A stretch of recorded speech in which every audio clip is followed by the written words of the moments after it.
de Autoconsorcio. Presenta CNN Prime.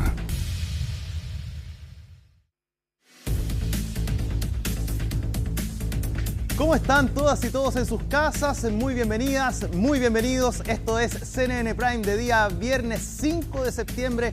Estamos iniciando justamente la revisión de las noticias, un resumen de lo que ha sido este acontecer nacional e internacional durante esta jornada. El último día de esta semana hábil, ya se viene el fin de semana. Ojo, hay cambio de hora a partir de mañana, así que ya se lo vamos a estar contando a partir de este instante, porque comienza a partir de ahora los titulares del día en CNN Prime.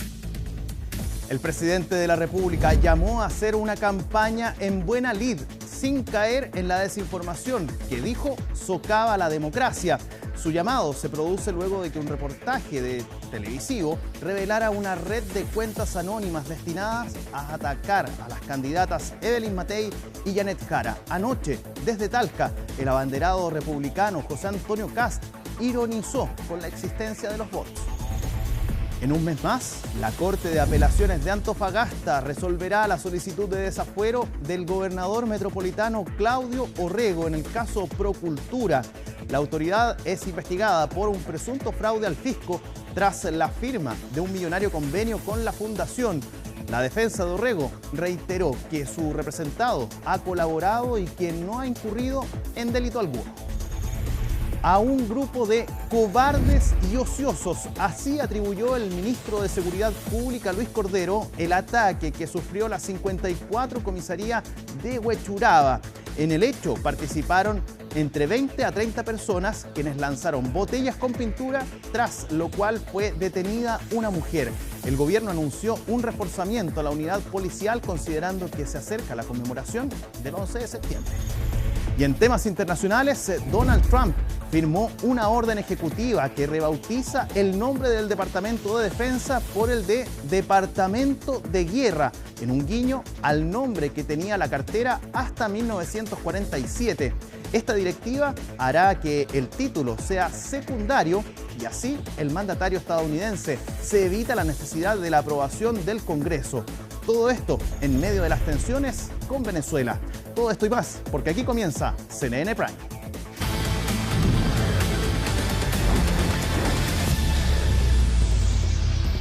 Bien, y vamos a iniciar la revisión de las noticias tomando contacto con la región de la Araucanía, con la ciudad de Temuco, porque en prisión preventiva quedó el sujeto que fue detenido por haberle disparado a su hijo en la cabeza. Catalina Sánchez, ya la vemos en pantalla, tiene todos los antecedentes porque hoy hubo jornada de audiencia con el Ministerio Público, tuvo que enfrentar a este sujeto al tribunal. ¿Cómo estás, Cata? ¿Tú nos cuentas? Sí, ¿cómo estás, Felipe? Buenas noches. Claro, con la cautelar más gravosa, la prisión preventiva, quedó este sujeto imputado de 23 años, acusado por la Fiscalía de haberle disparado directamente en la cabeza a su hijo, a su pequeño hijo de solo 2 años, 8 meses de vida, quien lamentablemente aún sigue en riesgo vital y, según han informado las autoridades, aparentemente no ha habido una mayor evolución en su estado de salud. Inclusive aún no se logra establecer cuál es el daño cerebral con el que ha quedado este pequeño luego de sufrir, bien digo, este brutal ataque aparentemente por parte de su padre. Ya lo habíamos adelantado en los días anteriores, según la información que entregó la madre de este pequeño a las policías, se da cuenta de que aparentemente este sujeto llega al domicilio de su expareja, ubicado en el macrosector Pedro de Valdivia, saca un armamento de sus vestimentas, específicamente un revólver, amenaza con dispararle a este pequeño a la punta en la cabeza, señalando que no quiere pagar más la pensión alimenticia y que esto acabaría hoy. Finalmente después se percuta lamentablemente este disparo que deja a este pequeño en riesgo vital. Pues bien, hoy fue formalizado este sujeto en una audiencia que se extendió por más de 1h30 aproximadamente en el Tribunal de la Comuna de Temuco. Él no usó su derecho a guardar silencio, sino que más bien quiso declarar, teniendo en cuenta de que todo lo que él pudiera decir sería aparentemente en cualquier circunstancia usado en su contra. Sin embargo, él aún así quiso hablar, dio a conocer su versión de los hechos. Él comentó que ese día, el pasado 2 de septiembre, fue a buscar a su pequeño hijo al jardín con la previa autorización de su madre, lo lleva hasta su domicilio y aparentemente el imputado le comenta a ella, según lo que comenta justamente el propio imputado, que quiere la tutela de su hijo porque tenía problemas económicos y le complicaba ir a verlo, por lo tanto quería llevarlo a vivir con él y sus padres en el sector San Antonio. También en la comuna de Temuco se niega la madre, comienza un forcejeo. Y el imputado comenta que de manera accidental se dispara este armamento, llegando la bala a la zona de la cabeza de este pequeño. Él comentó que nunca su intención fue dispararle a su hijo, sino que más bien era poder llevarlo con él hasta su domicilio. Hay un punto muy importante acá, Felipe, que también dio a conocer el fiscal del caso, Luis Arroyo, señalando que el imputado dio a conocer varios hechos que habrían ocurrido al interior de este domicilio, pero las cámaras registran que solo alcanzaron a estar 3 minutos cuando la madre sale con su pequeño en brazos. Por lo tanto, la Fiscalía comenta que sería muy complejo haber realizado todas estas acciones en menos de 5 minutos. Vamos a revisar parte de lo que nos comentaba respecto de esta formalización el fiscal Luis Arroyo. Está la versión de la madre, quien da cuenta que este sujeto ingresó a su domicilio, primero fue a buscar al niño, lo trasladó hasta el domicilio, esperó que ella llegara y que una vez en el interior de le señala que ya no se va a hacer cargo más de la pensión alimenticia, extrae el arma, apunta al hijo, se produce un forcejeo, logra sacarse a la madre de encima y luego percuta el arma causándole esta herida. Hay cámaras de seguridad que se obtuvieron de la vía pública y dan cuenta que la madre llegó al domicilio a las 17:57 horas y sale del domicilio con su hijo ya herido a las 18 horas en punto. Debemos creer o entender que toda esa dinámica que el imputado declaró sucedió en 3 minutos. La verdad es que aplicando máximas de la experiencia, lógica, creemos que no es posible. Bueno, parte de lo que también comentó el imputado en sus declaraciones ante el magistrado es que nunca había tenido en sus manos un armamento. Finalmente el juez le pregunta por qué estaba armado. Él le contesta que el día anterior se había encontrado el arma a orillas del río, a las cercanías de su domicilio en el sector San Antonio de la comuna de Temuco. También le consulta al magistrado cómo es que teniendo problemas económicos él tenía una moto en la cual él se dio a la fuga. Ahí también hubo que responder justamente ante la audiencia presente, que estaba muy atenta, por supuesto, Felipe, a lo que iba a declarar el imputado. No se puede mostrar su rostro, tampoco se puede mencionar su nombre. Lo cierto también es que cuando él ingresa a la sala estaba con heridas visibles en su cara. Finalmente acusó que fue agredido por gendarmes, tanto en el penal de Angol como también en el centro penal de Valdivia. Por eso es que se ofició además a la Dirección Nacional de Gendarmería. Conversamos también con su abogado, con quien representa al imputado, quien señaló que su representado ha estado colaborando en todo momento con la investigación, accedió a los exámenes que se le llevaron a cabo también durante las primeras horas de su detención y comentó que se encontró el arma, se habría encontrado el arma a orillas del río, teniendo en cuenta de que las características, según las fotografías que fueron exhibidas, darían cuenta de que sería un arma no nueva, sino que más bien antigua. Vamos a revisar parte de lo que nos comentaban respecto de este hecho el abogado defensor del imputado. Si bien es cierto, el imputado estuvo en el domicilio portando un arma, como lo señala la madre de la víctima, esta arma se habría disparado de manera accidental. Quedó claro el día de hoy en la audiencia que las condiciones de conservación del arma está bastante dañada, es antigua, con óxido. Es tan así que incluso se realizó un segundo disparo, según lo que se expresa en los antecedentes policiales, y que ahora en la carpeta de investigación, disparo que se realizó aparentemente el mismo imputado con la intención de suicidarse. No se logró este resultado. Eso demuestra que el estado de conservación del arma impedía en este caso en particular el normal funcionamiento y la salida de los proyectiles. Bueno, en resumen, el imputado hizo bastante hincapié en que esto se trató de un accidente, que nunca su intención fue dispararle a su hijo, lactante, que además lamentablemente sigue en riesgo vital. Felipe, aparentemente no hay ninguna evolución en su estado de salud, sigue muy complejo hasta hora de la jornada. Estaremos atentos a lo que sigue ocurriendo sin duda con esta información. Por lo pronto el imputado queda en prisión preventiva por un plazo inicial de 4 meses mientras se desarrolla la investigación. Hecho lamentable. Muchísimas gracias, Catalina, que estés muy bien. Buenas noches.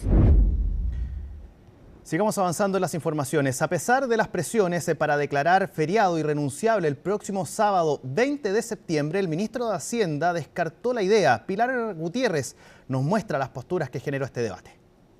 A pocos días de que comiencen las fiestas patrias y luego del portazo a la posibilidad de declarar feriado el 17 de septiembre, la diputada Camila Musante llegó hasta el Ministerio de Hacienda para pedir que se declare feriado irrenunciable el próximo sábado 20 de septiembre. Esto no se trata solamente de que está peligrando el famoso feriado XL. Se trata de que muchos trabajadores ven interrumpidos días de descanso y ni siquiera se están cumpliendo con las condiciones que la ley establece de pago para las jornadas que se realizan de manera extraordinaria. Están dadas las condiciones para que los trabajadores podamos disfrutar. El llamado es al mundo empresarial a dejar de ser egoístas, con descansos merecidos, ¿cierto? En una fecha tan relevante para el país. Esto con el objetivo de que los trabajadores del comercio puedan tener un fin de semana largo de 4 días. Actualmente ese sábado no es feriado, por lo que el comercio puede seguir funcionando. Desde el gobierno, sin embargo, cerraron la puerta a la posibilidad de patrocinar el feriado. Y es que es facultad del presidente impulsarlos. Nosotros siempre hemos planteado que una discusión de ese tipo debe considerar los distintos efectos económicos que podría tener.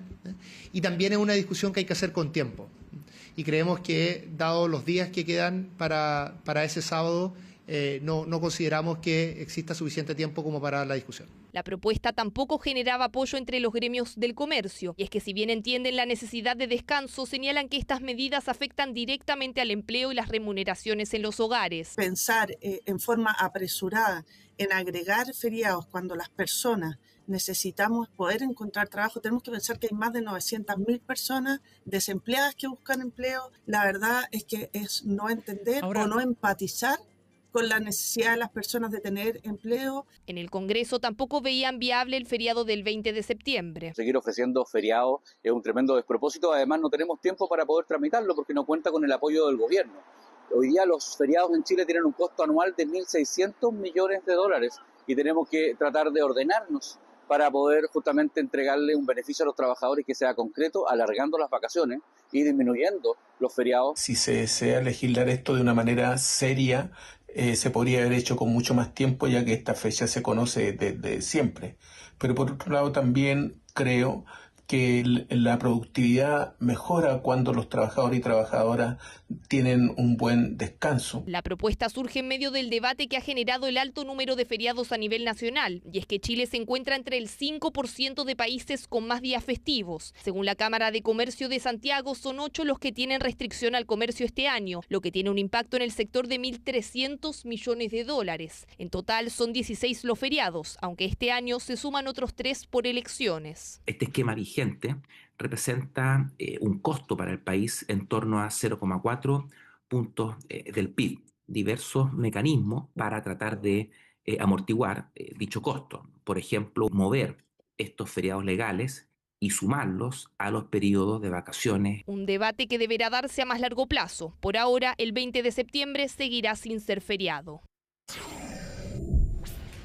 Y ahí la cortina lo anunciaba, vamos a hablar de deportes y de una roja que cambia pero que no mejora, porque la selección chilena anoche perdió 3-0 frente a Brasil en un Maracaná repleto y sigue en el último lugar de las eliminatorias. Los detalles en la siguiente nota que preparó Felipe Gallardo. Hay una cantidad de cosas que hay que ponerse de acuerdo y empezar a trabajar. No veo otra salida en esto.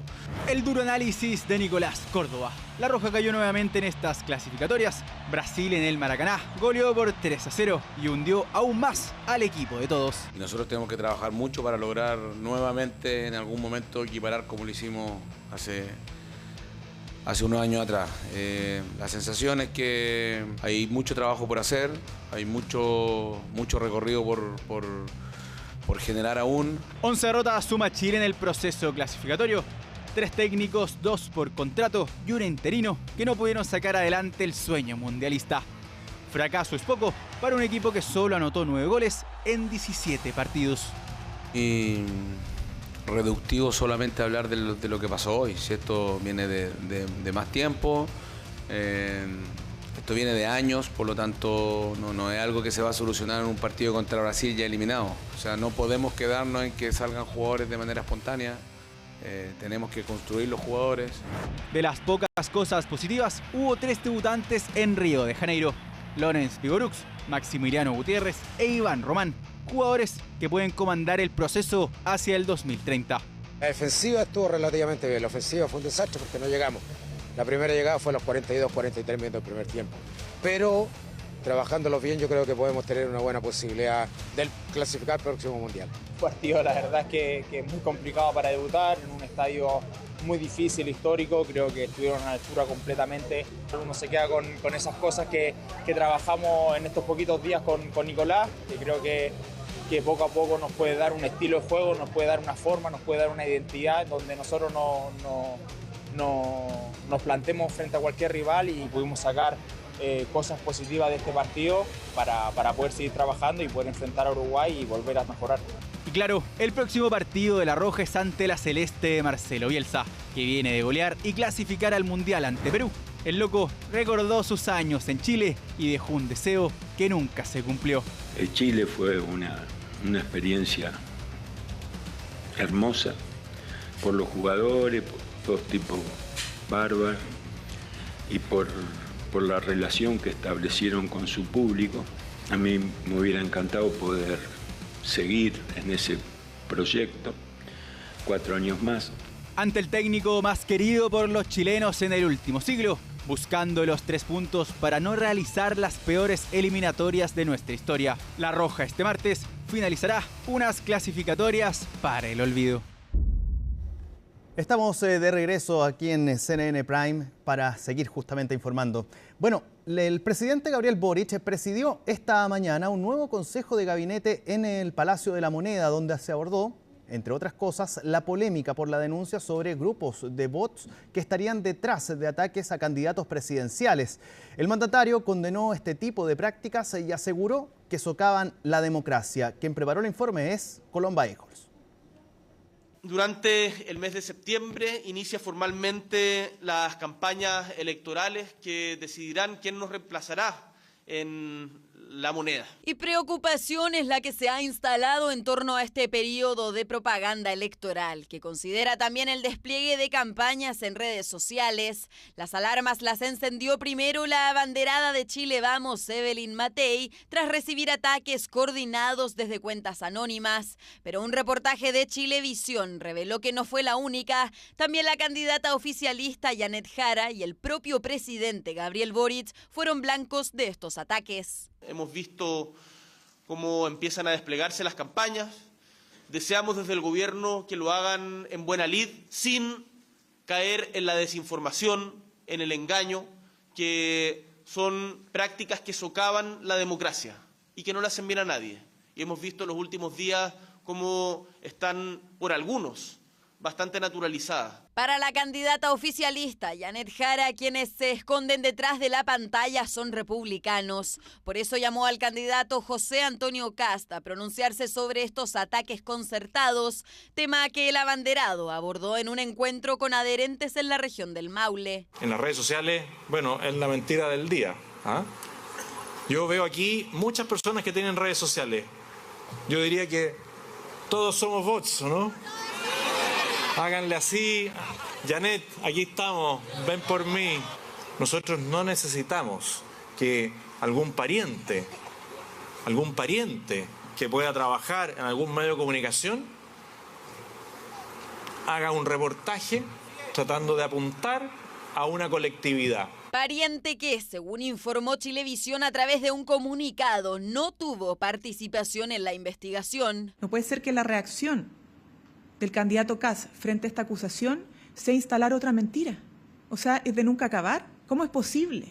Alguien que aspira a la presidencia de la República, no decir al menos, esto no es parte de nuestro sello. O sea, la única respuesta es otro ataque, desinformación. La ministra Camila Vallejo está faltando a la presidencia y la verdad es que como funcionaria pública debiera dar un paso al costado, ya que cada semana utiliza su cargo para hacer vocería de la candidata de la continuidad de este gobierno. El presidente y sus brigadistas, otrora ministros, están empecinados en intervenir sistemáticamente en las elecciones que se celebran este año. Eso es inaceptable. Pero para otros abanderados, lo inaceptable es continuar hablando sobre estos ataques concertados en redes sociales, que cabe destacar, no han llevado a los candidatos a presentar una denuncia judicial. No se atrevió a hacer una denuncia. Mira, a nosotros nos atacaron. Si quieren hablar de ataque, a nosotros nos atacaron. Pero digo una cosa, esos no son los problemas de Chile. Los llantos de la candidata Sutil, basta, llevamos 2 meses con la misma cantaleta, pobrecita. Chuta, a mí me preocupa la gente que no llega a final de mes, la gente que está haciendo espera. Fui víctima de esto, me dolió, me hizo daño. Pero yo ahora quiero enfocarme en la solución de los problemas de los chilenos y no quiero quedarme pegada en temas que son muy desagradables. Y no solo desagradables para los candidatos presidenciales, sino también para figuras políticas que experimentaron estos ataques el año pasado en la campaña para las elecciones regionales y municipales. Estos ataques han pasado, como le dije, a mí me pasaron en campaña, me atacan, me siguen atacando. ¿Qué pasa con las personas que tengan o fake o que tengan cuentas anónimas? ¿Qué pasa con los bots? Esa discusión yo creo que el Congreso la debería tener. Hay que hacer una revisión de las normas para que no le pase a nadie más lo que pasó aquí en Huechuraba y también lo que pasó a nivel nacional y está pasando a nivel nacional hoy día. Cabe mencionar que actualmente existen 2 investigaciones en curso por estos hechos a partir de una denuncia presentada por parlamentarios oficialistas y una querella que interpuso la fuente anónima de la investigación que cursó Chilevisión. En tanto, desde el gobierno anunciaron que por lo pronto no presentarán acciones judiciales. Vamos a seguir profundizando sobre este y otros temas, por eso es que ya nos acompaña aquí en el estudio de CNN Prime, de CNN Chile, el diputado del Partido Republicano, José Carlos Mesa. Diputado, ¿cómo está? Muy buenas noches. Muy buenas noches, muy bien, muchas gracias por el espacio. Buen resumen, el de Colón Bajos, porque refleja justamente lo que ha sido estas últimas horas tras la emisión de este reportaje de Chilevisión. Y quiero partir quizás con lo que manifestó su candidato, José Antonio Kast, el candidato del Partido Republicano. ¿Corresponde hacer ironía cuando ya en la mañana se había dicho que Sergio Jara no era el periodista que estaba detrás de este reportaje, que trabaja en otro equipo en Chilevisión, que no tiene nada que ver con prensa? Que Chilevisión saca un comunicado desmintiendo las palabras de José Antonio Kast y después en la noche, tras ese comunicado, vuelve, y esta vez con una ironía, a señalar algo muy similar a lo que había dicho en la mañana. ¿Corresponde en un ambiente así? Yo creo que la nota no es tan completa como usted lo dice, ¿ya? Porque no pusieron las palabras de José Antonio Kast en este matinal en el Maule, donde se refirió, porque él nunca dijo que la nota la hizo este periodista. Sí llama mucho la atención que en un momento en que José Antonio, la tendencia no de una encuesta, de las últimas encuestas de los últimos 3 meses, muestran que José Antonio Kast y el Partido Republicano vamos en alza, que los ataques se concentren en esto y no en hablar como buenamente se hizo, más allá de las mentiras que por supuesto se levantaron, pero criticar las propuestas. Entonces, es evidente que surge la duda, porque no es una duda que planteamos nosotros solamente, es una cuestión de sentido común.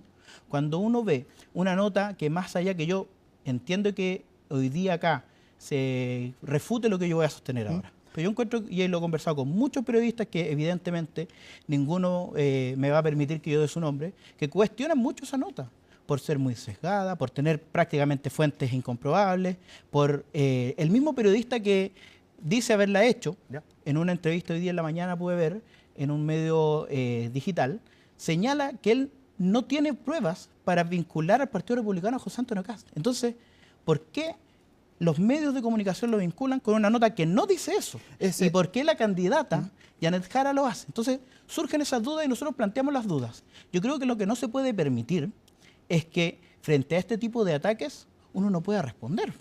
A ver, le quiero pedir a Nicolás, si podemos poner la declaración de José Antonio Kast, que entiendo que es la que dio en la mañana del día de ayer, sí, y que estuvo en la nota de ayer. Podemos verla, escuchemos. Vienen todavía 100 días y esto solo va a aumentar, mentira tras mentira. Como suele decir la candidata de la continuidad, ella dice, hace una reflexión y después dice, ahí se las dejo. Entonces, yo le diría, ¿quién es el periodista del área investigativa de Chilevisión? ¿Será un señor de apellido Jara? ¿Será hermano de la candidata a la continuidad? No voy a opinar, pero ahí se las dejo para que reflexionen. Muéstrenme, díganme. O sea, yo en todos los actos públicos siempre le digo a las personas que están ahí que nosotros ganamos por nuestras ideas, con convicción, mirando de cara a las personas. Es la izquierda la que utiliza la violencia como medio de acción política. No dijo que lo había hecho, que fue lo que usted sostuvo acá recién. Es por eso le pedí que la rectificara. Pero da todas las líneas que es pero quién no es el periodista, quién es el familiar, quién es... Justamente, ¿sabe por qué? Mire, yo le voy a contar con es que por eso le pido yo que el periodismo tiene que ser recto, tiene que ser rígido, se tiene que hacer con altura de miras. Y eso es lo que nosotros pedimos del trato. Y le voy a dar un ejemplo. Porque se ha armado toda una polémica con esta cuestión, que yo considero que es una polémica falsa, que no es un problema que a los chilenos le afecte hoy día y que les preocupe. Hay muchos otros problemas. Podríamos hablar de el arma que me pusieron en la cabeza hace 2 semanas cuando me robaron un auto. Podríamos hablar de eso que le pasa a miles de chilenos. Sí, podríamos hablarlo ahora, a eso voy. Pero estamos hablando de esto. Está bien, yo respondo todas las preguntas, yo no voy a reír a ninguna, pero le voy a contar un ejemplo. En 2018, José Antonio Kast fue brutalmente agredido, no en una, en 2 universidades, en una universidad estatal y en una universidad privada.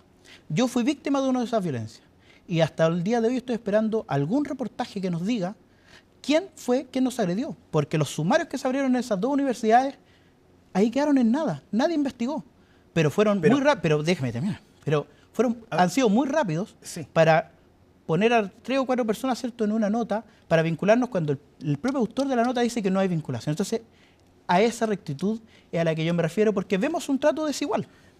Diputado, sí, estoy de acuerdo. Lo que sí, en ese momento, esas 2 agresiones que usted comenta fueron mencionadas por todos los medios de comunicación del país. No estoy hablando solamente acá de CNN Chile, pero donde también lo mencionamos. Las 2. Sí. Hablamos también del asalto que usted sufrió. Sí. Pero nadie ha investigado, eso es lo que digo yo, porque podemos hablar. Podemos hablar. Existe el periodismo de investigación, pero ¿quién tiene que investigar realmente? Es la Fiscalía, es el Ministerio Público. ¿Se hicieron las denuncias correspondientes? No, mire. No, yo creo que no tiene mucho sentido seguir discrepando sobre esto, pero ya que usted insiste en ese punto, yo le quiero aclarar una cosa. Ocurre lo siguiente, que esto no lo está investigando, no están hablando de una investigación de la Fiscalía.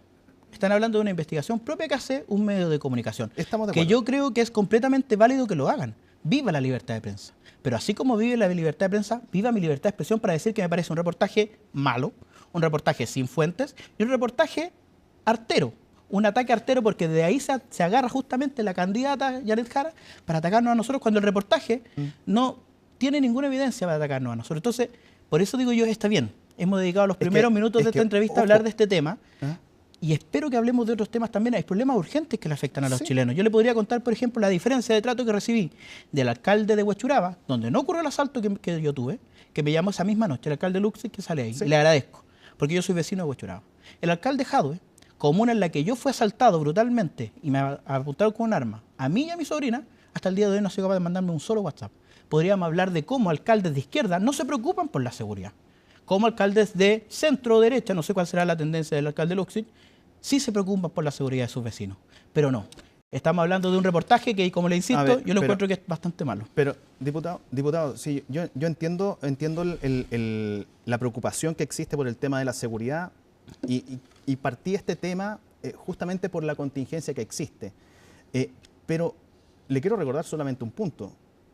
No fue Janet Jara la que puso sobre la mesa que los ataques que estaba sufriendo iban a ser presentados como una especie de denuncia. Quizás después se retractó, no la presentó. Fue Evelyn Matei la que hizo esa denuncia. Pero yo me estoy refiriendo a lo que sale en la nota que usted acaba de poner. Sí, pero el origen de todo esto es, y de hecho, la presentación del reportaje de Chilevisión justamente se basa en esa denuncia que finalmente no fue presentada por parte del comando de Evelyn Matei y de la candidata en su momento. ¿Y eso cambia en algo?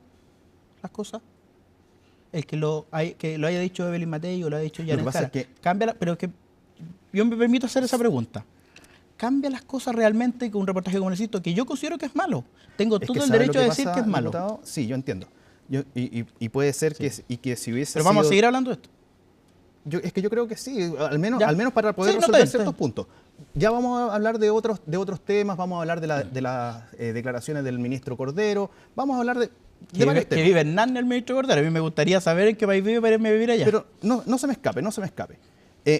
Aquí hay un tema fundamental, y es que a raíz de, y aquí se lo voy a decir porque las vi, soy testigo de esas publicaciones, de esos mensajes, a raíz de los dichos de José Antonio Kast, Sergio Jara comenzó a recibir amenazas, y no de insultos solamente.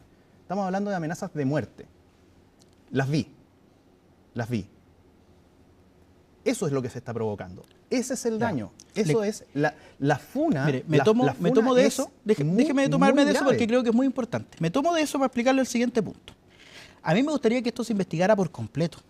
A todos. Y le voy a dar un ejemplo concreto. Hace 2 semanas atrás, diputados de izquierda, diputada Manucheri, la diputada Natalie Castillo, el diputado Cristian Tapia y la diputada Carolina Tello, Tapia y Tello, aquellas consideradas grandes amigos, se los dije personalmente que pareció muy feo lo que hicieron, levantaron una mentira brutal, diciendo que José Antonio Kast y yo mismo, estaría involucrado con un tipo que es un criminal que roba cable y está procesado hoy día. Lo dijeron. El senador Núñez en redes sociales publicó que yo me había quedado en un departamento en Las Tacas. Nunca en mi vida he estado en Las Tacas. Nunca, jamás. Ellos lanzaron esa mentira. Esa mentira hoy día tiene mis redes sociales repletas de comentarios negativos. Repletas. E incluso yo me he tenido que ver enfrentado, yo y mi familia, que no tiene nada que ver en esto, a esos ataques. Yo de eso me hago cargo yo personalmente, me encargo yo si tengo que bloquear a alguien, y si considero que alguien cometió un delito, probablemente tome una acción judicial. Hasta el momento no he tomado esa definición. Pero creo que a los chilenos ese tipo de discusiones no les afecta hoy día, no les importa. Si yo me dedico al ejercicio de la actividad pública, estoy sometido a que mientan sobre mí. Y tengo que defenderme también. Yo creo que esto que se partió con esta nota, y en realidad no partió con la nota, en eso tiene razón, partió hace muchos meses, son mentiras. Porque hasta el momento nadie ha sido capaz de vincular a nadie del Partido Republicano. Entonces, ¿tengo derecho a defenderme? Sí. Y me gustaría que, dicho esto, espero que quede clara cuál es nuestra posición y vamos a hablar de los otros temas que le afectan a los chilenos. Sí. Así como también es mentira que Sergio Jara participó en el reportaje. Cosa que José Antonio nunca dijo. Lo dijo. Pero lo escuchamos. Lo escuchamos. Sí. Bueno, ya, sí, está bien. Los chilenos pueden repetir esto millones de veces y van a ver que él no lo dijo. Cambiemos de tema. Hablemos justamente de la frase del ministro Cordero. Ya que usted me puso sobre la mesa el tema de seguridad. Sí. ¿Qué le parecieron esas declaraciones? Porque él hace toda una analogía, hace una frase completa respecto del país en el que vive, el país que recibieron como gobierno del presidente Gabriel Boric, hablando incluso desde el año 2018 en adelante, señalando que desde el gobierno del expresidente Sebastián Piñera se permitió el ingreso de gente indocumentada, de gente líderes de bandas criminales. Incluso de antes, diría yo. Ahí usted me lo dirá. Pero estoy haciendo un desglose haciendo un resumen más bien de la frase. ¿Molestó tal vez esa frase al sector? No, al sector yo creo que da lo mismo si molesta al sector. Si me molesta a mí, yo creo que es lo de menos. El problema es que molesta a los vecinos que sienten que ya no pueden salir ni a comprar a la esquina. En Huechuraba, cerca de donde yo vivo, ya se hizo costumbre los portonazos. En Colina, cruzando el cerro, ¿cierto? Ya es costumbre que en el estacionamiento de un strip center te asalten y te dejen prácticamente con las puras zapatillas, si es que no te roban las zapatillas. Entonces, hoy día se han importado delitos en los últimos años que para nosotros eran de película, el secuestro extorsivo. Entonces, que el ministro de Seguridad Pública diga que van a entregar a un país mejor que el que recibieron en materia de seguridad, es un insulto no para mí. Si lo que yo puedo opinar en este sentido, yo entiendo que la gente lo pese y dice, ya, igual es un diputado de oposición y siempre va a estar enojado con el gobierno. El problema es cuando la mayoría de los chilenos están enojados con el gobierno y este tipo de frases desafortunadas son un insulto para los chilenos, ni siquiera una burla, porque una burla por último puede hacer reír a alguien. Lo que dijo el ministro Cordero no hizo reír a nadie. Y en ese sentido, ¿qué más hacer? Porque finalmente se han puesto sobre la mesa proyectos de ley en el Parlamento, se han aprobado bastantes, no todos han tenido la unanimidad. Es verdad. Se han puesto sobre la mesa también algunos programas, el Plan Calle Sin Violencia, dentro de este el Plan Enjambre, etcétera, etcétera. El Plan Centauro, varios. ¿Qué más hacer? Si finalmente prácticamente ya está incorporado todo esto aquí, lamentablemente. Yo creo que usted hace un muy buen análisis porque queda claro que lo que falta es una autoridad que tenga la convicción para hacer cumplir la ley. Porque muchas de esas leyes ya están. Por ejemplo, para cerrar la frontera no hace falta una nueva ley. Hace falta una autoridad que diga, ¿sabe qué? Aquí se acabó la fiesta. Ya nadie más va a poder entrar ni salir del país por un paso no habilitado. Y yo he tenido la oportunidad de recorrer la frontera norte de Chile y sé que no son 1.300 kilómetros, son 400 kilómetros los que hay que cerrar. Y las huellas están, porque el mismo ejército sabe por dónde andan. Pero estos tipos son muy astutos y son muy violentos también, los que internan gente de manera irregular. Yo creo que todo parte, creo yo, y esta es mi opinión personal, parte por lo que creo que es el problema originario, que es en la frontera. Hay que cerrar la frontera, porque mientras nosotros no cerramos la frontera, todo lo que podamos hacer adentro va a quedar en nada. Muchos de los delincuentes, cosa de ver, incluso el que salió caminando de la cárcel, salen por la frontera de manera ilícita, entonces entran y salen. A mí me ha tocado conversar esto con varios prefectos de la PDI que me dicen, mire, tenemos investigaciones muy avanzadas y cuando los vamos a atrapar los tipos se nos esfuman de las manos. Claro, porque salir del país hoy día es muy fácil. Eso es lo primero, pero para eso necesitamos una autoridad que esté dispuesta a hacer lo que tiene que hacer. Y de ahí en adelante hay muchas otras cosas. Yo creo que es importante, por supuesto, fortalecer el rol que tienen nuestras policías hoy día, no solo de palabras, sino que con hechos. Es cosa de visitar los cuarteles hoy día. Hay algunos cuarteles que se llueven, la secta de Recoleta se está cayendo literalmente a pedazos. Entonces, pasa por muchas cosas, pero lo esencial es tener una autoridad que sea capaz de tomar las decisiones difíciles, porque controlar la frontera, controlar y atacar al crimen organizado no es fácil. Y en eso parece que están de acuerdo todos, porque finalmente gobierno y oficialismo y oposición están todos de acuerdo en que el crimen organizado es difícil de combatirlo. Yo creo que la realidad se impuso. La realidad hoy día es que comerciantes, no estoy hablando de grandes empresarios, comerciantes en Recoleta, yo por supuesto no voy a dar los nombres porque son investigaciones en curso, que han sido secuestrados durante 24 horas, 48 horas, que tienen amenazas de muerte del crimen organizado sobre sus cabezas simplemente porque tuvieron la mala idea de hacer un negocio y que les fuera bien. Entonces, todos compartimos ese diagnóstico. La pregunta para los chilenos va a ser, ¿quién cree usted que está preparado y va a tomar las decisiones difíciles para enfrentar el crimen organizado?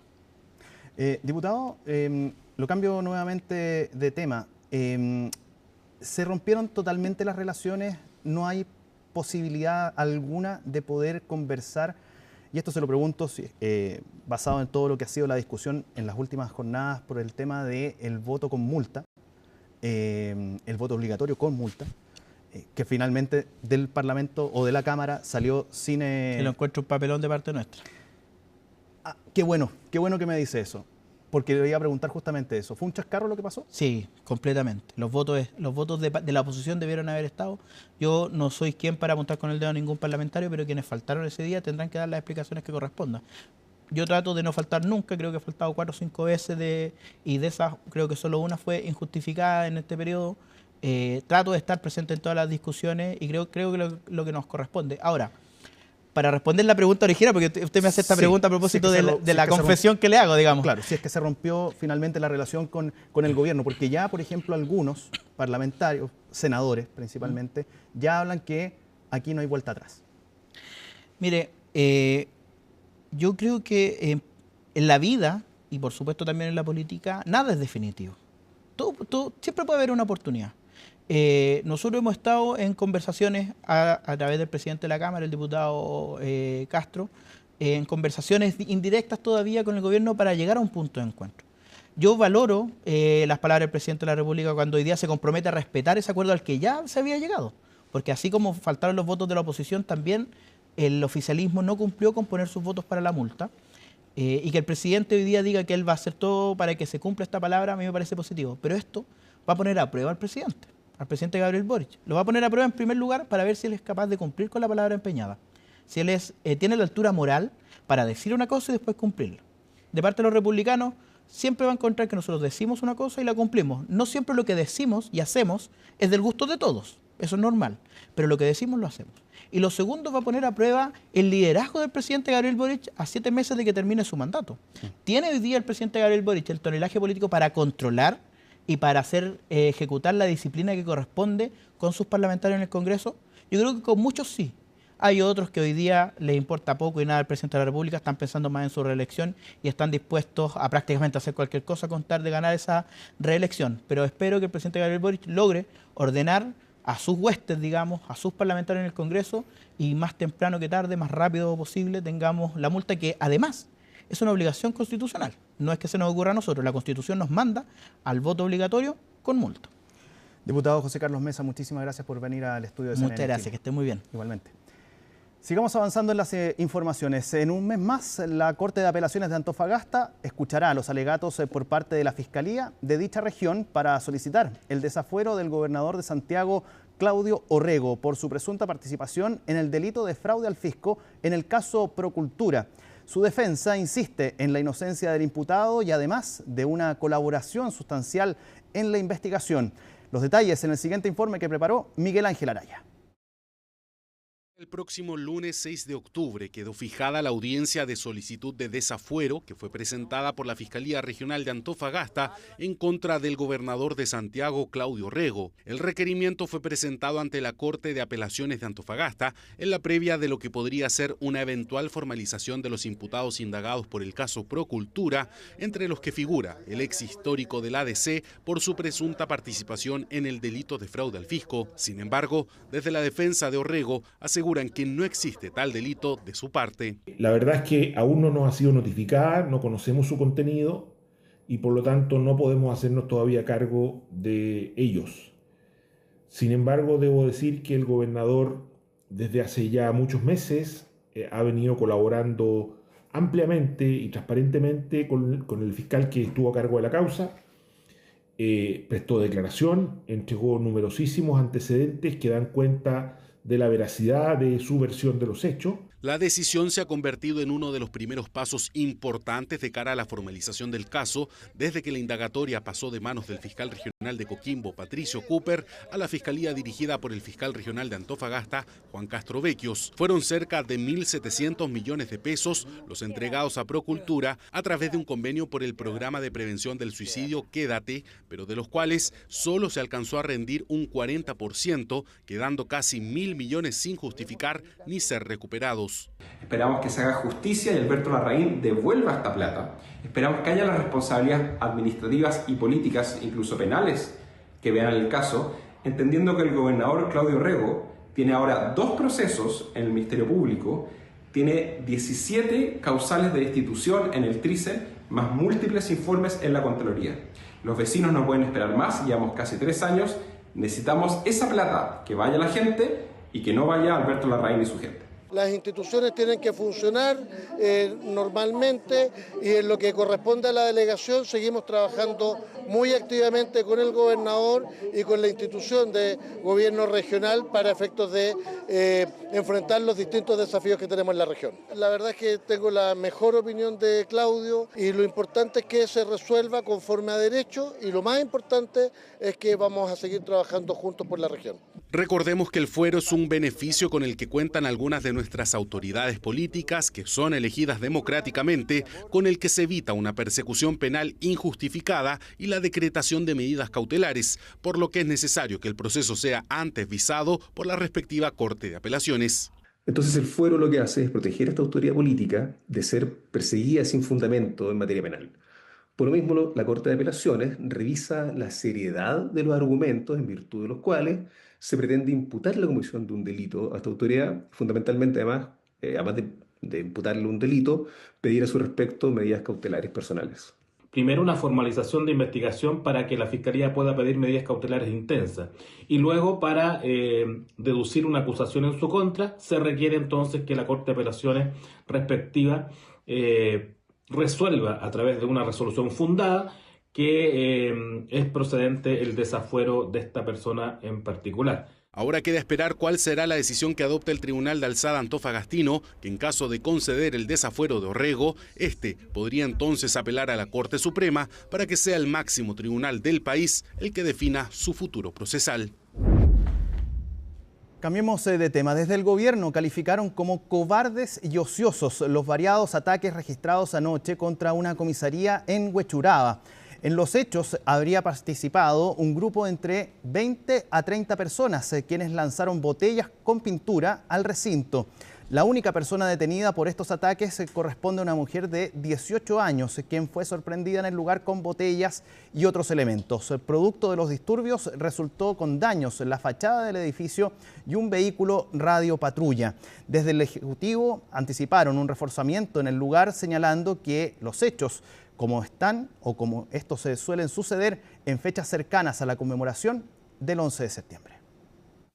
Esa comisaría está en una zona estratégica de la comuna de Huechuraba y su modelo de atención comunitaria es ampliamente reconocido en la comuna.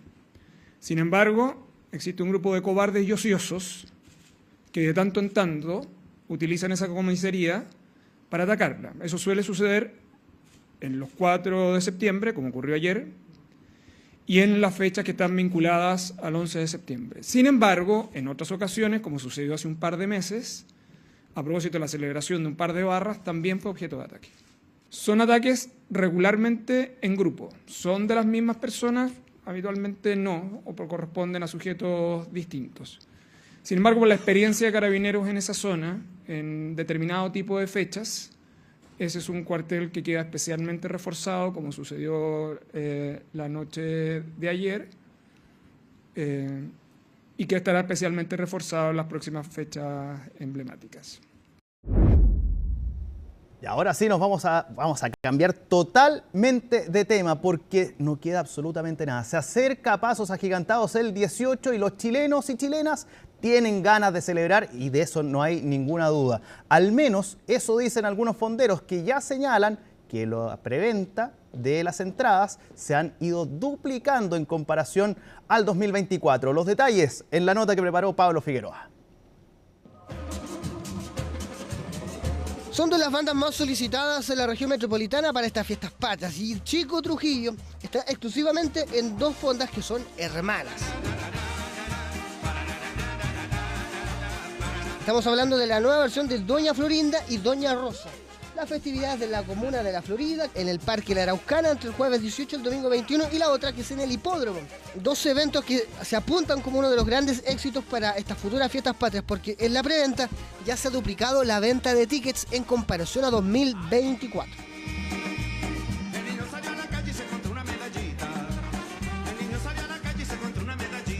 Sí, efectivamente creemos y estamos convencidos. De acuerdo a la preventa que hemos tenido versus el año pasado, estamos duplicando los números.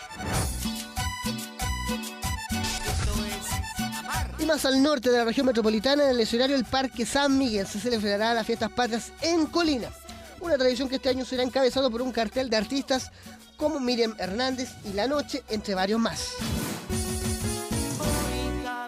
Durante estas fiestas patrias que se viven acá en Colina, los queremos invitar porque vamos a tener 2 recintos, Parque San Miguel y la Medialuna de Peldogo, donde vamos a recibirlos con juegos tradicionales, con juegos para la familia, donde vamos a tener lugar para almorzar, donde vamos a tener también una feria gastronómica y grandes artistas que nos van a estar acompañando estas fiestas patrias que se viven aquí en Colina.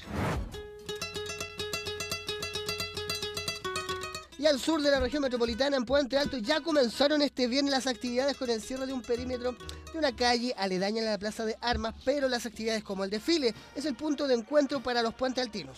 Queremos transformar esto y revivir esto, el barrio comercial, impulsar a los emprendedores y las emprendedoras. Hay varios comercios que están muriendo, entonces nosotros queremos también darle vitalidad, reincentivar la economía y decirle, pueden reinventarse, podemos crear acá un barrio donde los vecinos y las vecinas puedan venir a compartir sanamente. Hoy día tenemos un encuentro de salsa. Dentro de este mes, ¿cierto?, que son las fiestas patrias, vamos a tener el desfile de Puente Alto, que va a ser en el frontis municipal el sábado 13, vienen las Fuerzas Armadas, van a también estar desfilando nuestros funcionarios y funcionarias y también las organizaciones sociales, y la representación de la sociedad civil, así que la verdad es que va a ser un desfile distinto porque nosotros también queremos mostrar nuestra infraestructura, queremos mostrar, ¿cierto?, la maquinaria que tenemos, la vamos a sacar a las calles. Bueno, y en Vitacura este fin de semana también ya van a comenzar las celebraciones de forma anticipada con el Festival Chile Lindo. que cuenta con un cartel de artistas encabezado por Saico y Moral Distraída. Partió el mes de septiembre y con esto parte Chile Lindo para celebrar bien nuestras fiestas patrias. Vamos a estar sábado y domingo desde las 11 de la mañana hasta las 9 de la noche con muchas actividades para todas las edades. Puedes comprar tu entrada en vitacura.cl.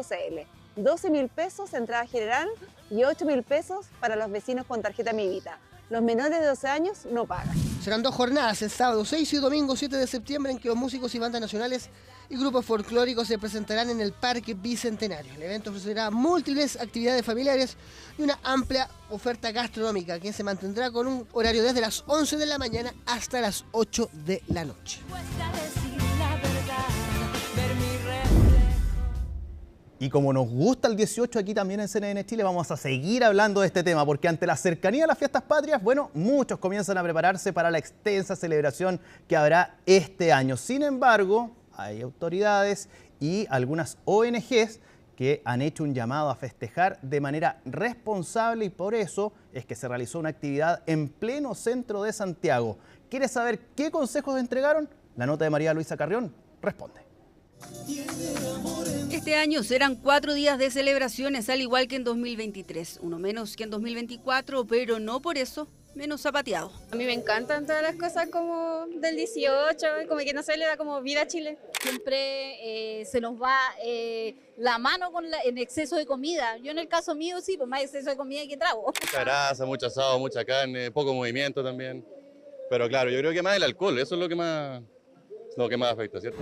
Y ahí está el gran pero. No queremos ser aguafiestas, pero sí que la palabra responsabilidad esté sobre la mesa. Todo exceso es malo y uno lo podría tomar pensando en que la moderación es algo que va a ser bueno en estas fiestas, donde como toda fiesta salimos un poco de esa moderación. Bueno, esa salida que es como también de celebración, también de diversión, nuestra invitación es a que sea moderada. Y acá no solo hablamos del consumo excesivo de alcohol, que por cierto es un tema importante. Consumir cualquier tipo de alcohol o alguna sustancia, no solamente en la conducción nos enfrentamos a situaciones de riesgo, sino que en la vida cotidiana. Por eso es muy necesario y es fundamental que tomemos todos los cuidados posibles si nos vamos a trasladar y vamos a asistir a una actividad, velar también por la seguridad nuestra, nuestra familia, nuestro entorno. Porque el riesgo podría estar incluso si es que anda de peatón. El otro llamado es evitar conductas de riesgo con los más pequeños. El llamado en términos de buen trato es que los niños tienen derecho a celebrar con los adultos. Esta es una fiesta familiar de celebración, no es una fiesta de los adultos, pero cuando uno está con niños tiene que hacer las adaptaciones correspondientes, separar los espacios cuando eso sea necesario y tomar las medidas para estar totalmente seguros que los estamos tratando bien. Porque no es saludable el consumo excesivo de alcohol, menos frente a menores de edad, ni normalizar su ingesta en versiones infantiles. Además, siempre está el riesgo de vulnerar sus derechos y cruzar la línea del maltrato físico y verbal. Al otro lado de la moneda está la alimentación. Nadie le dice que no coma empanadas, un choripán, ni que no haga un asado. En septiembre la parrilla va a ser para todos los chilenos. Y nosotros decidimos hacer el mejor acompañamiento de esa parrilla. O sea, todo lo que está al costado de la parrilla sale de los Bayor. Las mejores ensaladas, incluso todos los vegetales que se ponen en parrilla también. El mundo vegetariano está absolutamente abastecido desde los Bayor, entonces somos el mejor acompañamiento para la parrilla. Y ese es el concepto que se quiere instalar, acompañar y no compensar la alimentación 18era. Y la idea es que eso vaya acompañado siempre de, si vamos a hacer un asado, podamos ponerle harta verdura, harta hortaliza para la ensalada al lado. Ya tenemos un gran aporte de vitaminas y minerales y también de antioxidantes. Y también que durante el día vayamos comiendo frutas, ya que la porción es siempre 2 frutas al día. Tenemos el aporte de vitamina C de la naranja, especialmente para este clima en que nos tendemos a enfermar más, sobre todo con los cambios estacionales. Entonces la vitamina C de la naranja nos va a ayudar y también nos ayuda a hidratarnos. ¿Ya? El plátano también, que es para la contracción muscular, ahí, para que evitemos los calambres, entonces lo podemos consumir. Y obviamente como un postre hacemos un tutti frutti, mezclamos la manzana, la naranja, el plátano ahí, las frutas que más nos gusten y los comemos como postre luego de el asado ahí con las hartas ensaladitas. Y luego de eso, una buena caminata a paso rápido o alguna otra actividad al aire libre que involucre moverse. Así las fiestas patrias dejarán una sensación de bienestar y no un mal recuerdo. Hola, ¿cómo están? Es momento de revisar las noticias internacionales aquí en CNN Prime. Y para eso vamos a comenzar con una información a la que ha accedido CNN hace solo algunos momentos atrás en medio de las tensiones entre Estados Unidos y Venezuela, porque el presidente estadounidense estaría considerando lanzar ataques al interior del territorio venezolano. Así ha podido conocer CNN a través de diversas fuentes durante esta jornada, que plantean que precisamente el mandatario norteamericano podría tener eventualmente esta estrategia como parte, ¿no?, de un plan más amplio para debilitar a Nicolás Maduro.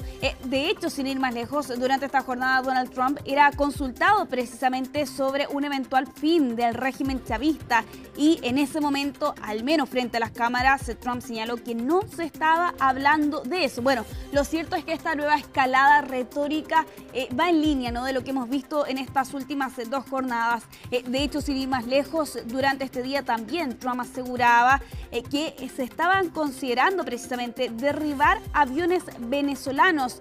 La declaración es la siguiente: si nos ponen en una posición peligrosa, quedarán derribados, y todo esto en alusión a una serie de incursiones que realizaron aviones venezolanos el día de ayer sobre barcos estadounidenses, particularmente un destructor con misiles guiados, esto de las aguas internacionales, en lo que se entiende era una evidente demostración de fuerza de Venezuela, pero que para Estados Unidos se fue calificado como una maniobra altamente provocadora que llevaba incluso a Estados Unidos a anunciar el despliegue de cazas furtivo F-35 en Puerto Rico, precisamente para reforzar las operaciones militares. Todo esto cuando Nicolás Maduro también el día de ayer llamaba a la movilización, anunciando un nuevo despliegue de funcionarios en todo el país a contar de este día viernes, anunciando allí el despliegue o la movilización más bien de 8,2 millones de personas en medio de los llamados alistamientos que había hecho en las últimas jornadas en medio de las tensiones precisamente entre estos dos países. Bueno, muy en la línea por lo demás con lo que ha estado ocurriendo en nuestra región en estas últimas jornadas. También durante este día el presidente de Estados Unidos anunciaba que renombraba el Departamento de Defensa como Departamento de Guerra, volviendo al nombre original que existió hasta 1947, y con esa imagen que ven ustedes allí en mis espaldas, algunos cambios que se hicieron durante este día tras la orden ejecutiva que fue firmada por el mandatario estadounidense y que hacía este cambio, ¿no?, del Pentágono entonces ahora a Departamento de Guerra, que, ojo, en rigor es un título secundario, porque así Trump se evita tener que requerir de la aprobación del Congreso, esto porque evidentemente es un departamento y esto es una agencia federal. Bueno, Trump aseguraba en medio de este cambio que este es un nombre mucho más apropiado, sobre todo considerando la situación actual del mundo, y en esa misma línea también apuntó a que el nombre Departamento de Defensa era más bien un nombre woke, en alusión, por cierto, también a ese concepto que han utilizado los republicanos más recientemente. Bueno, algunos cambios simbólicos que se han visto durante esta jornada, lo estábamos viendo allí en las imágenes, algunos de ellos: cambio en el sello, también en las redes sociales de esta agencia, el departamento, ¿no?, ahora Departamento de Guerra, han sido modificados durante este día. También el sitio web ahora se redirige automáticamente a war.gov, y claro, todo esto en medio de este cambio que realiza entonces la administración norteamericana de Departamento de Guerra sin requerir del Congreso, con la firma de esta orden ejecutiva que llevaba a cabo durante esta jornada el presidente de Estados Unidos, volviendo entonces al nombre original que en rigor comenzó a ser utilizado en 1789 hasta 1947, cuando el entonces presidente Harry Truman decidía adoptar este cambio en medio de una serie de reformas de posguerra, priorizando la defensa sobre la guerra después de lo que habían sido las dos guerras mundiales en las que se enfrentó, por cierto, Estados Unidos en su momento. Y claro, con este mensaje que también busca dar Donald Trump en medio de lo que han sido tiempos convulsos en nuestro planeta, y ahora más directamente ligado precisamente con Venezuela. Vamos a revisar precisamente parte de esas declaraciones que pronunciado durante esta jornada Donald Trump tras la firma, ¿no?, de esta orden ejecutiva con este título secundario con el que logra cambiar el Departamento de Defensa. Hemos estado hablando de esto sobre el Departamento de Guerra. Ganamos la Primera Guerra Mundial, ganamos la Segunda Guerra Mundial, ganamos todo antes de eso y en el medio. Y luego decidimos volvernos más progresistas y cambiamos el nombre a Departamento de Defensa. Así que vamos a pasar al Departamento de Guerra. Y me gustaría pedirle a nuestro secretario de Guerra que diga algunas palabras.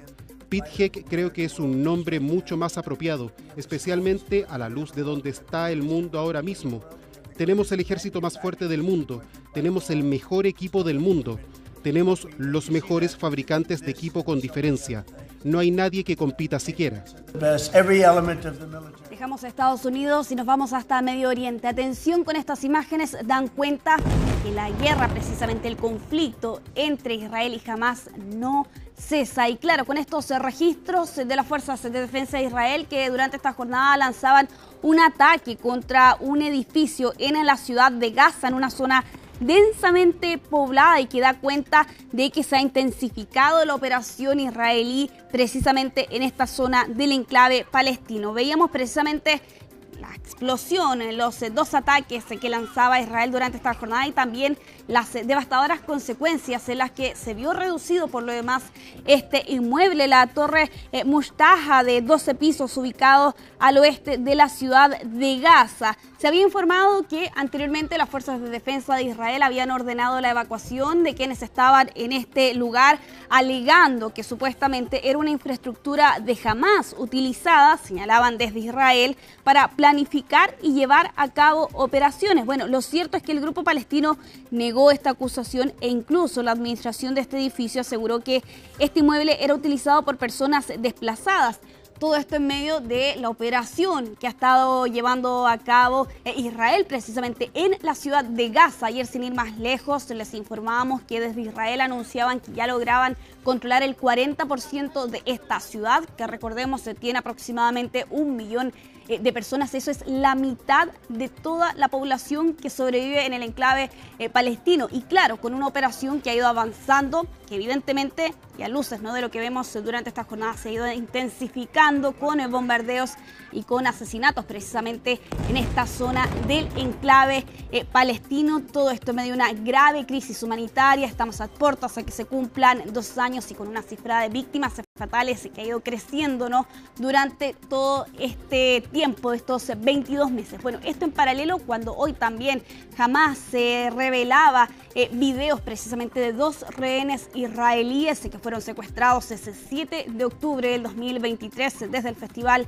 Nova. Y claro, todo esto en medio cuando las familias de los rehenes le están exigiendo a Benjamín Netanyahu de que pueda acceder precisamente a un acuerdo que permita la liberación de estas casi 50 personas. Se cree que 20 de ellos estarían aún con vida. Bueno, precisamente los familiares de los rehenes insisten en que cada día que pasa la posibilidad precisamente de poder volver a reencontrarse con sus familiares disminuye, y precisamente eso al margen, ¿no?, o en paralelo más bien de lo que ha estado ocurriendo estos 22 meses en el enclave palestino. La destrucción, la devastación es generalizada. Imágenes aéreas por lo demás dan cuenta, ¿no?, de una destrucción prácticamente total en el enclave palestino respecto de lo que ocurría precisamente en ese territorio hasta hace 2 años atrás.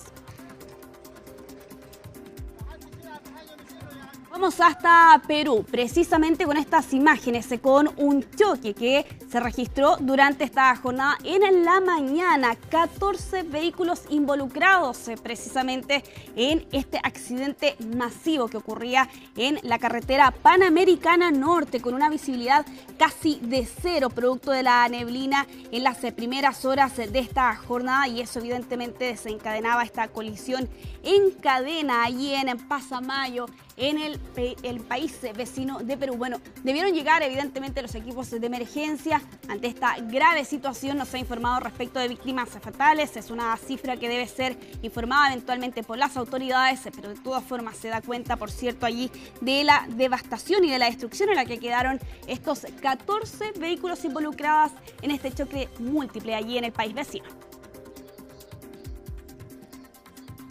Vamos a cambiar de tema, vamos de regreso hasta Estados Unidos con esta imagen que conocíamos durante esta jornada respecto del estado de salud del expresidente de Estados Unidos, Joe Biden. Y esto es porque durante esta jornada se viralizó precisamente una imagen de él, específicamente una cirugía, ¿no?, que hemos conocido respecto de su estado de salud en su cabeza. Y claro, aquí lo que se señalaba respecto de los cercanos del expresidente de Estados Unidos es que precisamente durante este fin de semana fue visto con una cicatriz en la frente y eso llevó a que finalmente se revelara que él había sido sometido a una operación, particularmente a la cirugía de Mohs, que es un procedimiento para ciertos tipos de cáncer de piel. Allí se extirpan las capas de piel que contienen células cancerosas y que tiene una tasa de curación del 99%. Y todo esto en medio de lo que ha sido también la preocupación por el estado de salud del exmandatario estadounidense, porque lo que se conoció en mayo de este año es que él estaba enfrentando un diagnóstico de cáncer de próstata. Bueno, precisamente vemos allí en esa imagen que fue captada durante este fin de semana y que se ha revelado en estos últimos días esa situación, ¿no? Precisamente esa cicatriz en la frente. Todo esto tras esta cirugía, por lo que se entiende es un cáncer de piel y con ello también se entiende que se ha agravado, ¿no?, por cierto, su estado de salud tras conocerse a comienzos de este año que él en rigor estaba enfrentando un cáncer de próstata que se había extendido a los huesos. Bueno, ahora se suma entonces otro condición médica. Se desconoce qué tipo de cáncer de piel le han diagnosticado o incluso cuándo se sometió a esta cirugía. A cambiar de tema porque el próximo día domingo se espera la canonización precisamente del que es denominado el influencer de Dios o el santo millennial, precisamente Carlo Acutis, este joven de no más de 15 años que murió el 2006 y que de hecho, sin ir más lejos, su canonización debió ocurrir durante el periodo de Francisco, pero debido precisamente a su estado de salud es que finalmente se debió posponer precisamente esta fecha y esa fecha va a llegar este fin de semana.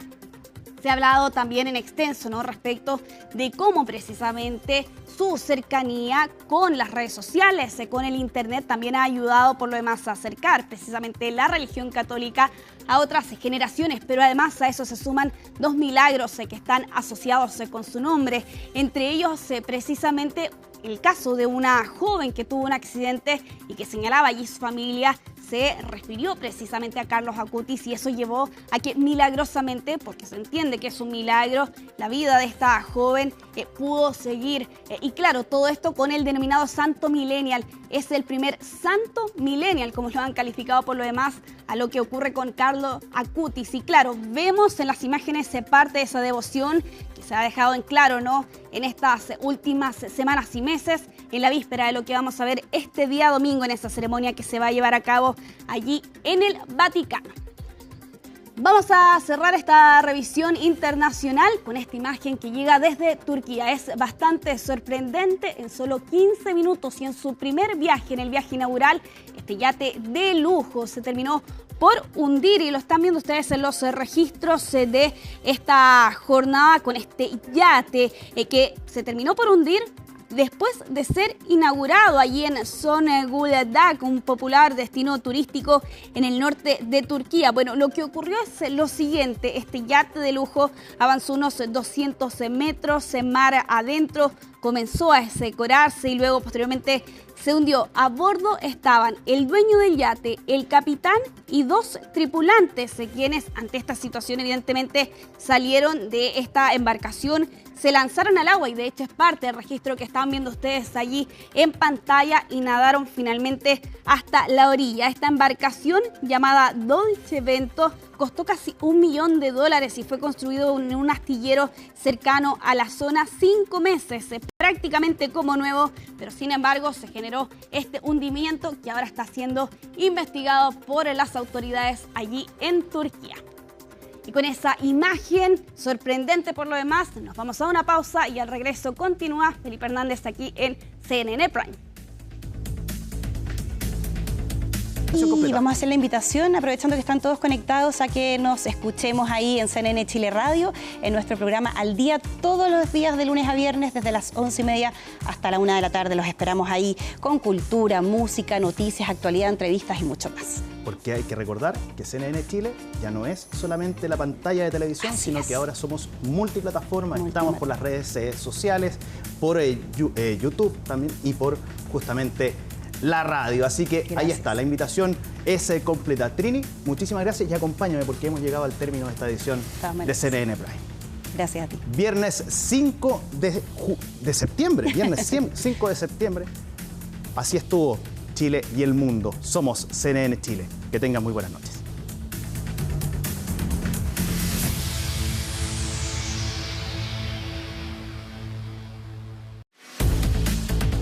Seguro de Auto Consorcio presentó CNN Prime.